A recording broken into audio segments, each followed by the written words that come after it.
All right, welcome everybody to the show. We have yet another article review episode.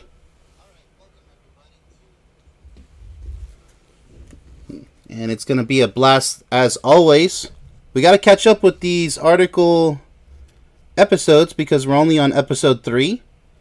Most of our other series are already on episode 6. So, fast approaching to the closing of those series. So what I want to do is play catch up with this series, article reviews, because it's the lowest one that we have so far. I'm not going to be introducing any more series because for the amount of free content and work that I provide at the moment, I have other projects that I need to tend to. So unless there's a huge surge of people coming to watch these series, then I'll consider maybe starting a new series. But until I see that, no. You're only going to get so much, folks, for free because I am a working man, hard-working man. So let us proceed. Episode 3, How Love Changes the Brain. Your brain, actually. So let's go ahead and introduce the first slide here. From the New York Times, How Love Changes Your Brain. I really shy away from using the word brain because it just sounds so scientific, so lifeless, so heartless.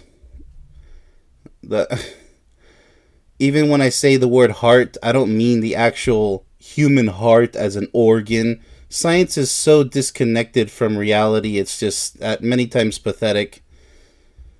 I support the real science. Logical, natural, proven science. None of this theoretical stuff that's pretty much the same as religion. Especially religious extremists who they say this exists when they can't prove that it exists.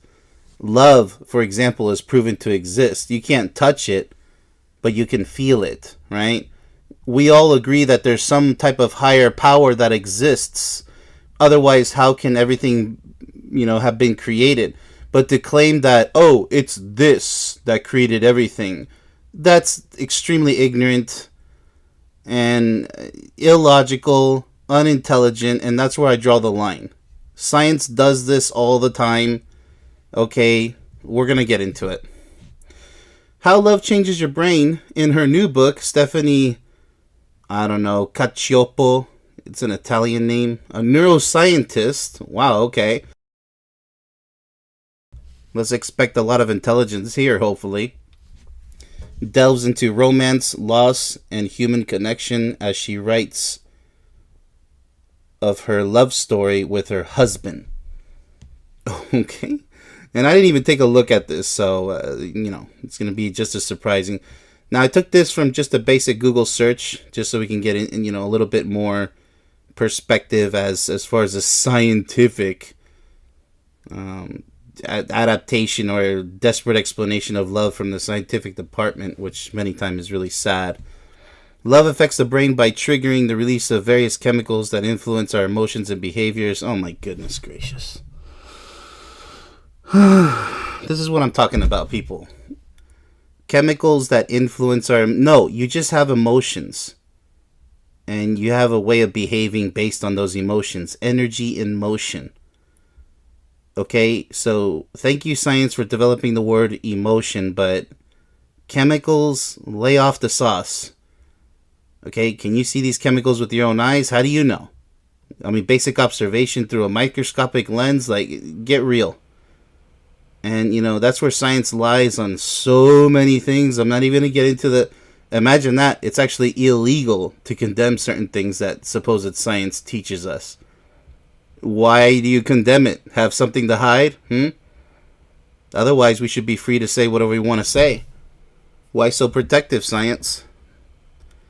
Some of these chemicals are dopamine, whatever that is, right? Oh, the feel-good chemical or hormone. Come on, people. That's what they tell you. When you feel good because you're feeling good. Oh, no, I got to put the word dopamine in front. Some things science, like, for example, surgeons, I appreciate, and basic biologists. But other than that, For the most part, science just goes cuckoo for Cocoa Puffs on so many things. It's just ridiculous. Which creates feelings of happiness and reward. Norepinephrine, which heightens arousal and excitement. Oxytocin, which deepens emotional bonds. And serotonin, which fluctuates and causes obsessive thoughts about a loved one. No. No. You can't prove that these little chemicals, what you name chemicals, are what causes this and that. You can't prove that. See, but science, it's become a religion. Scientology, no, we're way beyond ology. It's a religion at this point. You know, there's so many things that continue to be taught that can't even be proven, but people accept it because, well, it's ignorance, really. Because science says, right? You ever played the game Simon Says? It's a trick on your mind. It's actually what science says. So, which fluctuates and causes... Okay, so these chemicals are associated with the reward circuit of the brain, which produces physical and emotional responses such as racing hearts, sweaty palms, flushed cheeks, and a passion and anxiety. No. Feeling creates these responses. Energy and motion produces a feeling. Okay? I mean, if you want to get away with saying that this amino acid has a precursor, you know, like GABA and, I don't know, glutamine or whatever, you know, if you guys want to do the L-carnitine and whatever, I get it. You guys can play your own game at that molecular level because it still doesn't mean anything. But when it comes to love, hands off, because you guys don't understand anything. You scientists are just so out of nature, like so disconnected with nature and human emotion and feeling that it's just pathetic. It's really to not even laugh at. It's just like, wow, you guys got all these names for all these things, and you know what? The sad part of science is that they actually believe emotion is in the brain. That's why I changed the word to mind for this stream. No, your mind, your brain is a calculator. And we kind of consolidate it as the mind. And just same as the heart. It's not just a beating heart for biological purposes. It has the feeling. Right? The heart is the closest thing to the human soul. If not, it probably is where the soul is housed. But of course, you can't prove this in science. But we feel it to be true. Right? When you love somebody with all of your heart, you can love somebody with your mind, but that doesn't make sense. You can care about somebody with your mind because of the thoughts. You're always thoughtful of them. But when you truly love somebody, it comes straight from the heart. This is where science fails us. They fail humanity by insisting that, no, they're just certain chemicals in the brain. And then here's a big story. You know, the bigger the lie, right? Exactly. People are just so gullible. They just believe whatever the heck science says. Like, they don't even use their own brain. The irony. Oh, the irony. So, alright, here's the article. I have no idea what to expect, by the way. Can we do without love? No. Are you foolish? We can't do without love. Now, certain people out there who are extremely evil, apparently they could do without love because they're evil human beings. I wouldn't call them humans. They're actually evil demons because they're demented. Mon means man. So demon means they're no longer considered as men. Humanity. That includes women as well. Woman. Alright. Trying not to get off on tangents that have everything to do with this article. Trying to keep it focused. But there's a lot of trash when it comes to science. So, for many years, the neuroscientist Stephanie Ortiz believed that the answer was yes. Okay, so is she convinced now? I hope so. That we can't do without love. Even though she researched the science of human connections. What is that, sociology? The science of human connections. Like human relations? Human resources? Care to be a little bit more specific there? No, just connections. An only child. Oh, okay. Uh-oh. It's probably why she believed that she could do without love, because as an only child, spoiled. And in her 20s and 30s, contended single, couldn't completely grasp its importance in her own life. Of course not, if you're the only child. I grew up with, let's see, 3 other siblings. I'm the youngest one, by the way. So to imagine myself being the only child, ooh, you're missing out on a lot to learn. A lot of wisdom through the experience. I told myself that being unattached made me a more objective researcher. I could, what do you mean, like lack of feeling? Like the movie Equilibrium? You're taking your prosium dosage there, Stephanie. I could investigate love without being under its spell. Love is a spell. But more specifically, a feeling. So she had a fear of feeling love. A lot of people do, unfortunately. A lot of sociopaths out there. They're scared of love. And so they turn to the dark side. They don't even know what love is. They can even tell you, oh, I'm in love with this person. You have no idea what love is. No idea. She writes in her new book, Wired for Love. Well, human beings are naturally wired for love, but you got to wake up and realize that through the power of wisdom. In other words, human intuition, which just is sparking with intelligence everywhere. A neuroscientist's journey through romance, loss, and the essence of human connection. Okay. But then in 2011, at age 37, she met John Cacioppo at a neuroscience conference in Shanghai, China. For those of you who don't know where that is. Dr. Cacioppo, who popularized the concept that prolonged loneliness can be as toxic to health as smoking. Absolutely. Hey, something we agree on. Bravo. Bravo. Cacioppo. Ma, Madonna mia, questa sera. Grazie.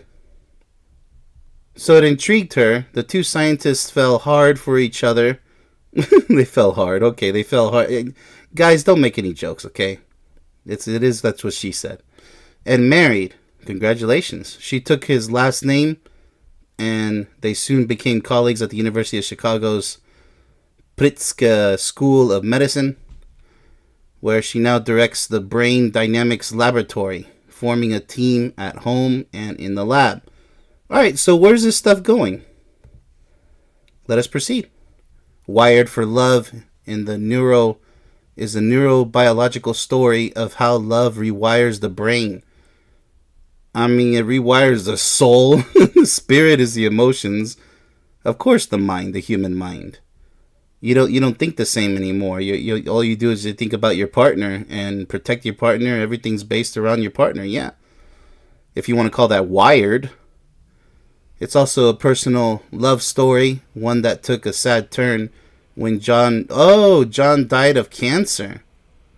7 years later, March 2018, here Dr. Cacioppo discusses what exactly love does to the brain, how to fight loneliness, and how love is literally a product of the imagination. What? Oh, don't tell me you went sour just because your husband died and now you're going to give up on love and... Oh boy, please don't tell me that. This is going to be a really bad article review if that's the case. Let us proceed. Oh boy. Questions and answers have been edited and condensed for clarity. Okay. You went from being happy single to coupled to then losing your husband. How did meeting him bring your research on love to life? Okay. When we first met, we spoke for 3 hours, but I couldn't feel time go by. I felt euphoria. Okay, so that's not the product of imagination then. If you felt euphoria, that's proof that love exists. That's not a product of your imagination, Stephanie. From the rush of dopamine. Oh my goodness, lay off the sauce. It's not dopamine, it's called love. You're feeling attracted. Right? It's attraction, actually, because when they first met. That's not love yet, by the way. It's attraction. I mean, what are you going to call it? A rush of dopamine and euphoria. Wow, people. You see how science just takes it to a stupid level? Keep it simple, stupid. The KISS principle, right? Or the acronym. I blushed, a sign of adrenaline. Oh my goodness, here we go. Here we go. Just toss out all the scientific terms in the dictionary, why don't you? This was from the activation of mirror neurons. Oh my goodness gracious. Oh my goodness. I don't even know if I'm going to complete this.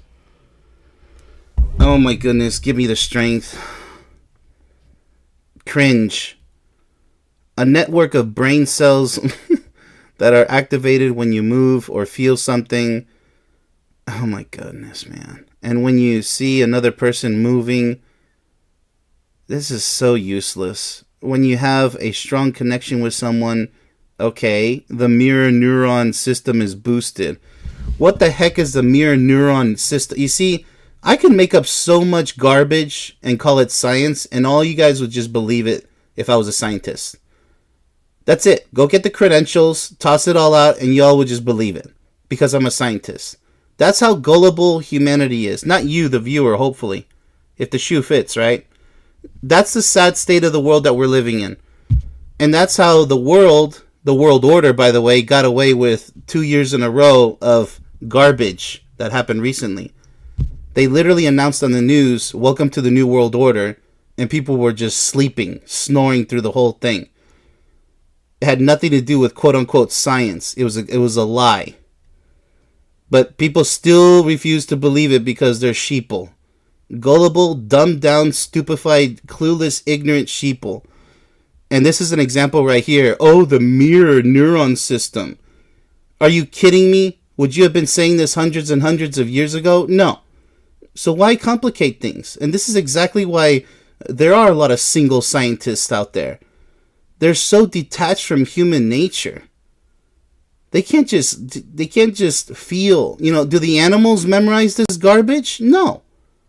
The animals, are they unintelligent because they don't memorize this garbage? No, they're not. They actually have a lot to teach us, to remind us that we're natural human beings that shouldn't be obsessed with all this terminology that you can't even prove. Can you tell, have you ever touched the mirror neuron system? Can you feel it? Can you show me it on a petri dish? How stupid is that? All right, I digress. My rant is over. We quickly became okay, that's more like it. When John was sick, I went to his radiation treatments. Oh yeah, because they're going to kill him. That's what they do in the pharmaceutical and medical industry. They just want to kill you off because you're the weak one, right? That's what predators do. We shared a hospital bed, like radiation. Use your common sense, people. Your body's trying to heal itself. So what are you going to do? Just radiate the hell out of it? If you know what chemotherapy is, by the way, that means chemical therapy. This is not misinformation, by the way. This is using the big brain that's supposed to be inside of your skull. Does that make sense to you? To just jack yourself up full of chemicals? Might as well just give them drugs like cocaine, what's the other ones? Meth or heroin. Well, those are chemicals. That's chemical therapy. I mean, how stupid has humanity become? And they're still stupid, by the way. The majority of them. They just blindly believe whatever science dishes out. It's so pathetic, without question. Just calmly and coolly. Oh, okay. Oh, let me go finish myself off in a hospital.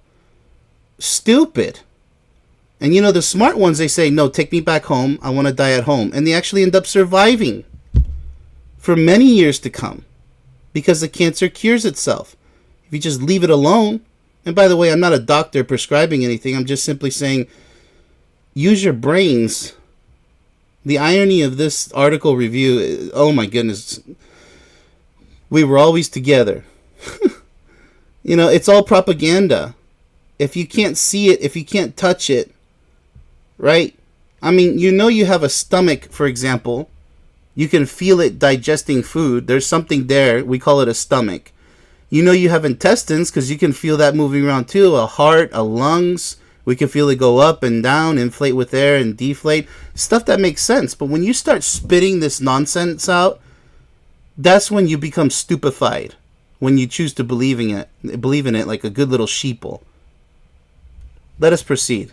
Otherwise, I'll never finish this article. What exactly happens to the brain when we are in love? Oh, Stephanie, please tell me, with all your credentials. When we're falling in love with someone, the first thing we notice is how good it feels. Wow, okay. You got one foot on the ground. It's because the brain releases feel-good neurotransmitters. Here we go, with your other foot in the air. That boosts our mood. Wow, dude. So stupid. When we find love, oh my goodness. You don't find love, you develop love. First, it's attraction at first sight. Then you develop a relationship that turns into just a caring relationship, but a loving relationship. And then it gets deeper from then on. It is like biological fireworks. Oh my goodness, dude. You can't just say fireworks, can you? Oh, it's biological. Oh my goodness, it's so much cringe. It's like I'm staring this. Oh my goodness, I'm staring at like an explosion directly. It's hurting my eyes. So cringe. I'm gonna promise. I'm gonna try to finish this article. I can't believe this. I did not expect this much cringe. Our heart rate is elevated. Our levels of the so-called. You're right about that so-called hormone. It is so-called, isn't it? Oxytocin are rising, which makes us feel connected. Wow, how stupid can you get? I mean, is that what you say when you find your partner and you're like, honey, my oxytocin is rising. You know what? I think it's because, of my serotonin levels, and dopamine is going straight up, and, honey.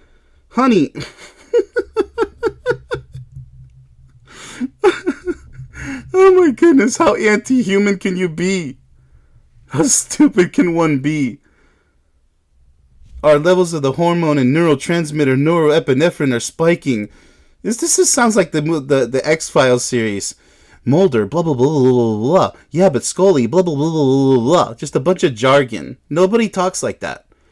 Which makes us lose track of time. Time doesn't even exist, by the way. That's another demented concept. This moment exists because of memento. You memorize it, right? It's a moment that you remember. Oh my goodness, science is just... This is the pathetic area of science. Our levels of adrenaline rise, which expands the capillaries in our cheeks and makes us flush. My goodness. Oh my goodness. Oh my goodness, man. I'm crawling here. I'm literally crawling, and I still have... I don't even know how much to go. Stephanie, please. You're killing me, man. Meanwhile, our levels of serotonin, a key hormone in regulating appetite and in intrusive anxious thoughts, fall down. Oh my goodness. Yeah, can you feel that, Stephanie? Can you feel that serotonin? Or was it dopamine? I don't know. It might be oxytocin. No, you're wrong. No, I'm right. No, you're wrong. Let's argue about this stuff. So when we are in love, we might find ourselves eating irregularly. By the way, what does vitamin A and B look like? Have you guys ever seen that with your own eyes? No. You just believe that vitamins A and B are inside whatever it is you're ingesting. How stupid is that? Oh, honey, look how beautiful this vitamin A is compared to that vitamin A. Oh, this one is more rounded and more fit. I think I'm going to consume this vitamin A here because of the quality, right? Honey, you can see the quality, right? So, when we are in love, we might find ourselves eating irregularly or fixating on small details. No, that's anxiety. You need to control that stuff. Worrying about sending the perfect text. No, you're being more mindful because of something important in your life. What's so bad about that? Saying the perfect words and then replaying the text or the phone call over and over again in our head. No, that sounds like OCD, obsessive compulsive disorder. That's a human behavior characteristic. Not everybody behaves this way. You're more thoughtful and careful, not as in cautious, but caring. You're more caring. But That's not everybody's as nervous and anxious. That's because you're out of control scientist who believes all this nonsense. You can't just enjoy the natural human experience without all this jargon, this drivel. Oh, you're so disconnected, Stephanie. Then, when we start feeling a deep sense of calm and contentment with our partner, brain areas are activated that trigger. This teaches you nothing. This article, and that's why I'm reviewing it. I'm giving you my golden nuggets for you guys to take with you, right? I mean, because this stuff right here, you're not going to learn anything from science when it comes to love. That trigger not just basic emotions, but also more complex cognitive functions. Oh my goodness. Cognitive just means of the mind, okay, people? There's this is the sad part. It's only cognitive. Science will claim that your brain has an affective domain and a cognitive domain. Wrong. Your affective domain is in your heart. Your emotions are not in your brain. How hard is that to understand? This can lead to several positive results like pain suppression, more compassion, better memory, because that's what we're here to do. We're here to find the one true love and live forever after, happily ever after. Why do you think it feels good, Stephanie? My goodness. Better memory and greater creativity, you think? Because you feel good. Oh, but that's oxytocin. Oh my goodness, man. Romantic love feels like a superpower that makes the brain thrive. No, wow. You see, science is all focused on the brain. Nothing about the heart, about the spirit, which is your soul's expression, emotional expression. Is love necessary for survival? Of course it's necessary for survival. Otherwise, what's the point of life? Genius. Love is a biological necessity. Oh, okay. Well, you just answered your question. But biological? Biological? Oh, so it's just body? Says that's another problem with science. They only see flesh and flesh. They don't see anything else. No feeling. No feeling whatsoever. A bunch of wannabe robots. Lifeless. Soulless. Just like water or exercise or food. That's the problem. People who believe this garbage, you'll never find your soulmate. You'll never know what true love feels like if you believe this BS. My research has convinced me that a healthy love life... Wow, your research? Not so much for your experience.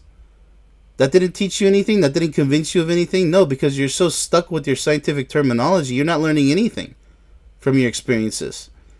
This is scientific indoctrination, brainwashing.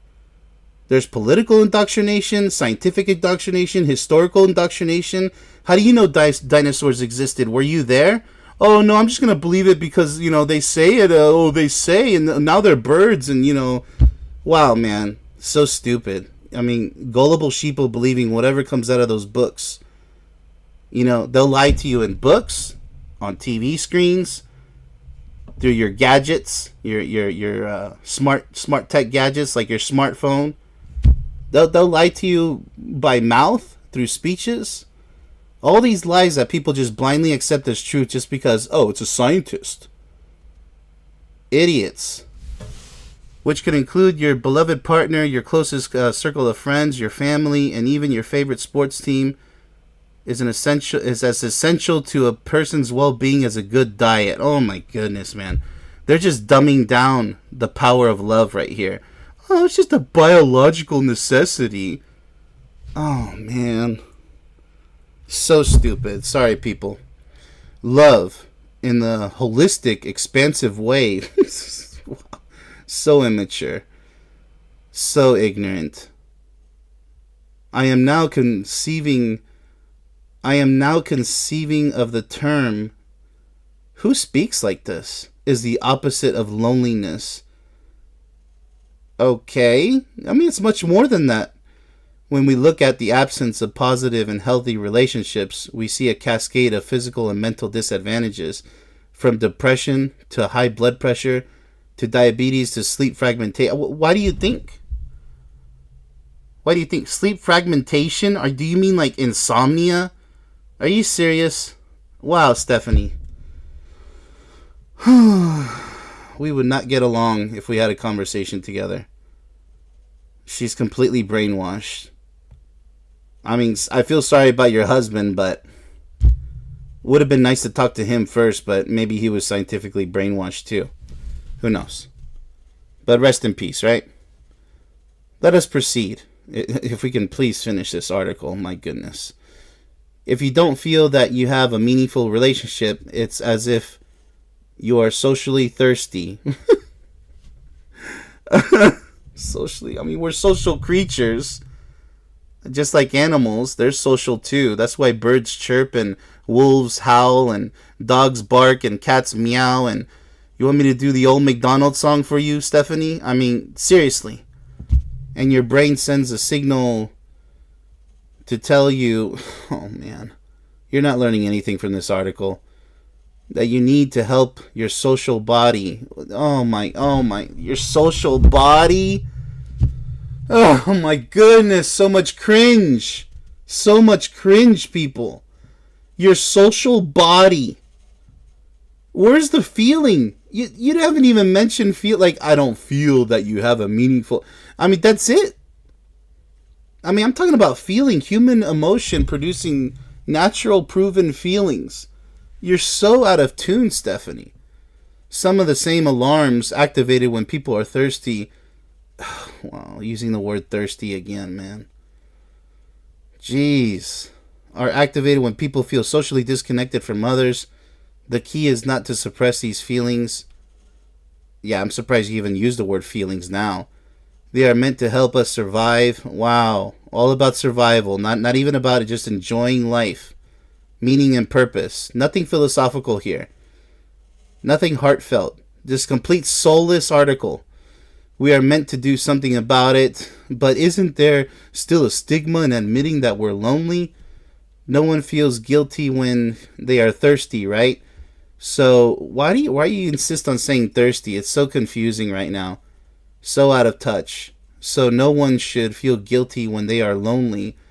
It's not about guilt. Either you're lonely and need to find somebody to love now and forever. You know, I mean, as much time as that takes. And you do need some friends in your life, but once you find the one, you don't need friends anymore. You don't even need family anymore. It's not that they're expendable, but I mean, the amount of time that you need to invest in your happiness, your friends and family better respect that. They should know how much it takes. Doesn't mean that can't be part of your life, but don't be taking up way too much of your... That's I go over friends and family in my book very thoroughly. There is a paradox in loneliness. We want to approach others, but the lonely mind... You guys ever heard the 80s song, Owner of a Lonely Heart? You can't even say heart. You have to insist that it's the mind. That's the problem with science. Oh, the affective domain of the mind. You know, it's been so lonely for a long time. It detects more threats inaccurately, of course, and makes you want to withdraw rather than approach others. No, that's called social anxiety. When people insist on being lonely, like, it's a fear, it's a disorder, it's a mental disorder. You guys got to fix that stuff. If you have social anxiety, people who are afraid to leave comments in the comment section or chat in a chat box, they're socially anxious. They're antisocial. And that's very inhumane. That's unnatural behavior. I mean, open your mind up. Come up with something to say that's positive and productive. And then you have the trolls, the negative losers, the miserable ones on and offline. All they have is negative things to say. And here, I'm critiquing the article. That's not negative. I'm just pointing out that she's being negative with all this jargon. That's not true. It's not even true. It's scientific mumble jumble. Is there real parts to science? Absolutely. Are there fake, hoax parts of science and history and politics? Absolutely fake. You bet your bottom dollar. What advice do you have for those who struggle to find love or connect with others? Please don't give advice, Stephanie. Love doesn't have to be with a living person. Oh my goodness. Oh my goodness. What are you going to do? Recommend like sex robots and sex toys? I mean, if you are really in love with life, with your passion, with your hobby, it can also be a buffer against loneliness. No, you know what? That's called coping. Coping with your loss. Sorry for your loss, Stephanie, but you're absolutely wrong. You are nobody to be giving advice. Nobody. I don't care if you're a scientist or the president of the United States. You are nobody to be giving advice like that. You are so anti-human, out of touch with nature. It's ridiculous. Absolutely laughable. It's actually sad. How can we help those we care about but who are isolated? Oh my goodness. Tell them to fix their situation. I mean, stop being so quiet and so negative and miserable. Fix that stuff. Right? Start by talking to others. Be more expressive. Be more positive. Go lift some weights. Go to the gym. Get outdoors. Be happy. Learn what happiness feels like before you start speaking about it. You know? Stephanie has no idea what love really is. That's why she can't even explain it. She jumps right to science. Oh, it's just a bunch of chemicals. Wow, man. For years, people have thought that to help people who are lonely, you have to put them together. No, that's like forcing a situation. You don't force social behavior. You encourage it. You know, the will comes first. But the worst thing you can do for a lonely person is try to help them without asking them for help in return. What? Is try to help them without asking them for help in return. A concept based on mutual aid and protection. I mean, you can help somebody without having anything in return. I do that all the time. What are you talking about? Instead, we need to help them have a new sense of worth. Yeah, okay, that's correct. We can ask them for their advice. They're not in the position to give advice, though. They're the lonely ones. They need advice. Being shown respect, being depended on, being made to understand your own importance. All these things can give a lonely person a sense of worth and belonging that decreases feelings of isolation. You are just so overthinking it. It's just unbelievable. It's so cringe. Does long distance love after a breakup, or love for someone who has died affect the brain similarly? Oh my goodness, man. Always focused on the damn brain. Nothing about the heart. Nothing. The human spirit. Incredible how ignorant this part of science is. Yes, you can stay connected with others even if you are physically alone in a room. Wow, man. Close your eyes right now and think about the person you love the most. Now think about the last time you made them laugh out loud. Does that bring a smile to your face? That's called memories. We store these positive memories in our mind and we can access them anytime. We have the remote control. Duh. Yeah, but that's reminiscing. You're living in the past now, Stephanie. That's where you need to come to me. I need to get you out of the past, out of that misery, because he's not coming back. It doesn't mean you should rush to find someone new. It means you have the option to find someone new. However, that's based on whatever you discuss with your husband, whatever you guys agreed on. Because love is eternal. It could be that if you die one day, you could see him again, and you don't have to go with somebody else. But that's your own personal decision. And a mutual decision for couples to make. I put that in my book. If tragedy strikes, right? If tragedy occurs, you guys have to be ready for that. You need to have that important conversation. You know, should I see somebody else? Oh, honey, you're free to see whoever you want if I pass away. You guys got to be in agreement with that. I know it sounds controlling if your partner says, oh, heck no, you need to wait for me, so don't see anybody else until it's your time to go, and then we'll be together again. Nobody can prove that. It's our personal belief that we feel it to be true, because when you're really in love with someone, true love, you do feel like it goes on for eternity, in the afterlife, if you will. We can't prove that the afterlife exists, but we feel it to be true because it makes logical sense, right? We were tossed into this life. Even scientists don't even know what this life is about. And then so we have to make this kind of reasonable, logical explanation as to why we exist. And I believe that we exist in order to find that one and only, your soulmate, because it makes sense. Nature is a little bit more brutal. They just take whoever's available. But humans, we have a high level of intelligence. We have more feeling than animals because we're far more complex. So I believe that we have to reason with ourselves, reason with each other, and when we finally find, if you're lucky, because if you don't know how to go looking for your potential soulmate, good luck.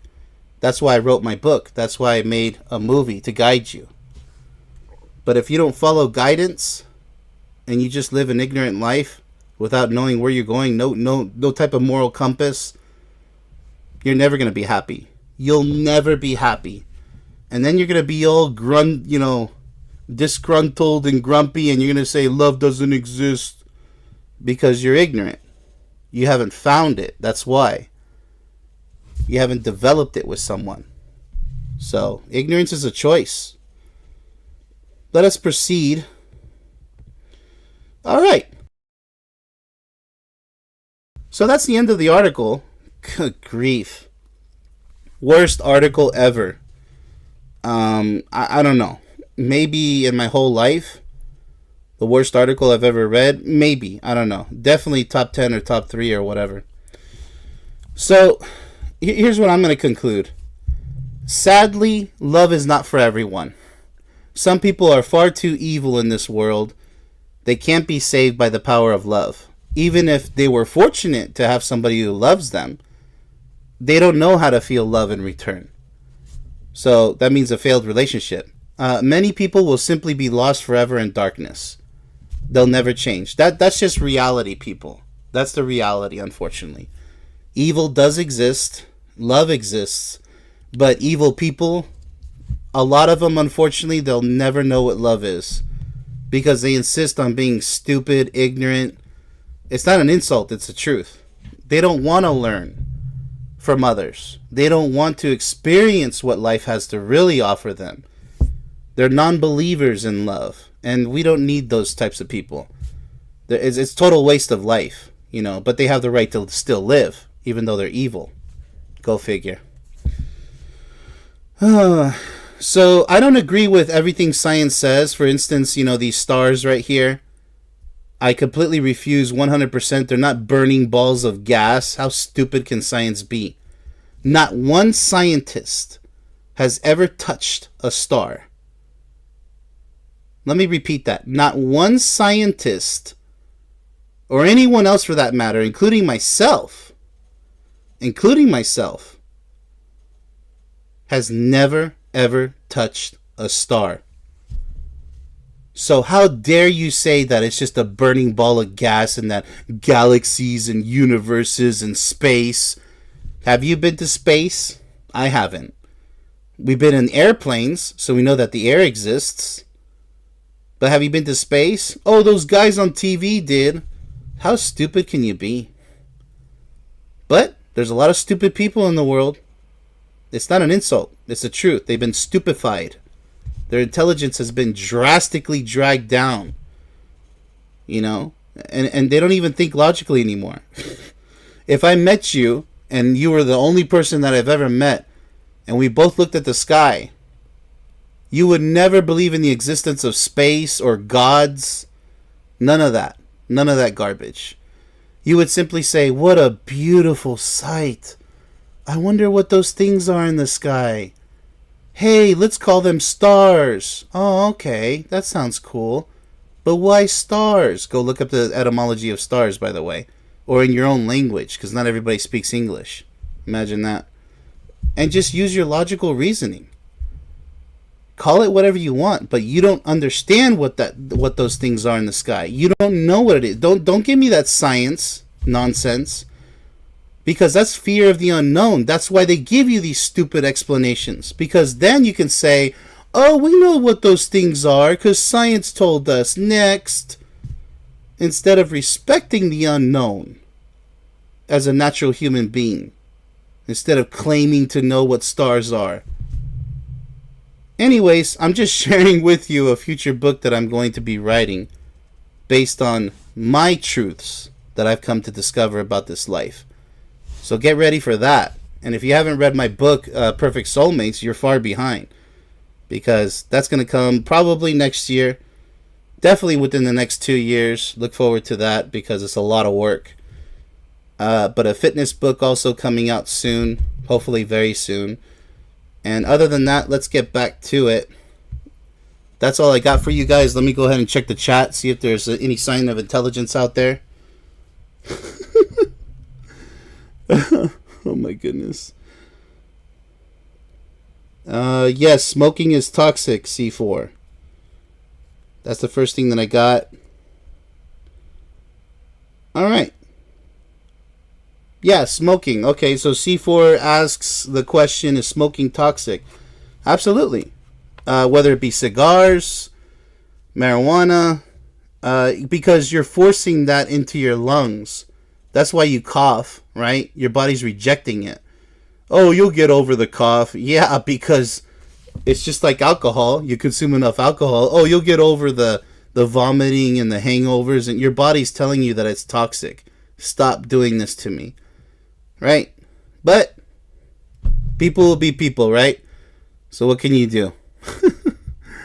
Oh, we can only try.